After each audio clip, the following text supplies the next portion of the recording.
Coucou les petits chats, je suis contente de vous retrouver aujourd'hui puisque je vais vous parler d'un livre sur lequel je vous avais chroniqué déjà le tome 1. Je vous remets le livre juste à côté de moi, j'avais adoré cette lecture et donc forcément quand le tome 2 est sorti, je n'ai pas pu m'empêcher de me le procurer.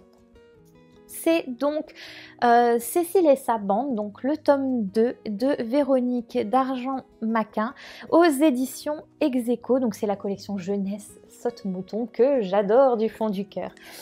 Je vous lis rapidement la 4e de couverture et je vous parle donc de ce livre, Le secret de Mamie. Ce sont les vacances, Cécile et Marine ont invité leurs amis en Bretagne pour vider la maison de Mamie avant de la vendre. Ils découvrent les lieux, Cécile et Marine leur racontent tous leurs beaux souvenirs. Quel dommage de se séparer de cette jolie maison où les deux sœurs ont passé de si bons moments. Pourquoi leur papa souhaite-t-il vendre? On annonce une tempête. Les enfants quittent leur tente et s'installent dans le grenier. Ils y découvrent des secrets. Papa va-t-il changer d'avis? Alors cette lecture, c'est pour les 8-11 ans, c'est marqué. Alors j'ai un peu de mal à me repérer dans les âges, etc. Fin de primaire, début de collège en fait, au niveau de celle-ci. Donc je ne sais pas si ça correspond au niveau des âges.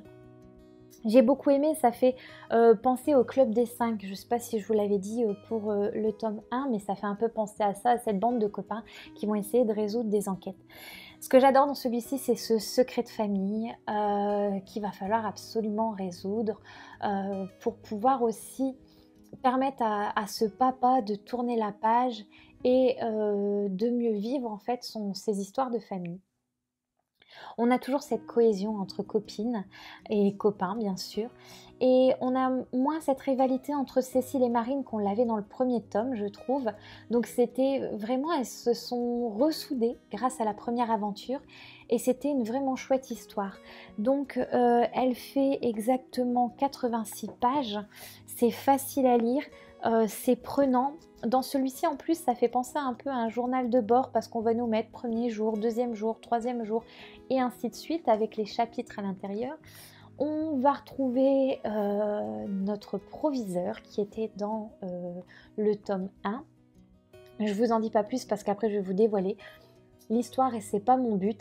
Ce que j'ai beaucoup aimé aussi, c'est la description de cette Bretagne, de la plage, du sable, de voilà tout ça. Ça a fait aussi un petit moment d'évasion, c'était très sympathique.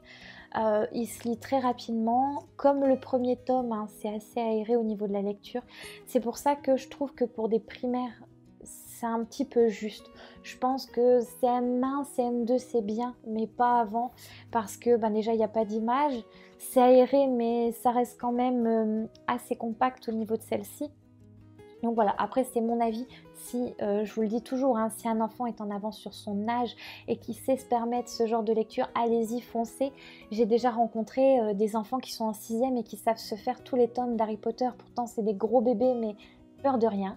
Donc voilà, chacun a son rythme, il fait seulement 10 €, vous savez que chez la collection Saute-Mouton, le tarif des livres n'est jamais très excessif. Je vous remets le lien dans la description si vous souhaitez vous le procurer. Je vous mets le lien dans la description aussi de la première vidéo que j'avais tournée sur le tome 1. Et bien sûr, comme d'habitude, hein, n'oubliez pas de vous abonner à ma chaîne, de cliquer sur la petite cloche pour avoir les notifications et pourquoi pas de me laisser un petit pouce si vous avez aimé celle-ci. Je remercie encore du fond du cœur la maison d'édition Ex Aequo et Suzanne donc, pour ce livre que je suis ravie de vous partager. Et vraiment, si vos enfants aiment cette ambiance un peu enquête, recherche, secret de famille, à la Club des 5, et allez-y, foncez, c'est vraiment fait pour eux alors. Voilà les petits chats, j'espère que la vidéo vous a plu. En tout cas, on se retrouve la semaine prochaine. Gros bisous!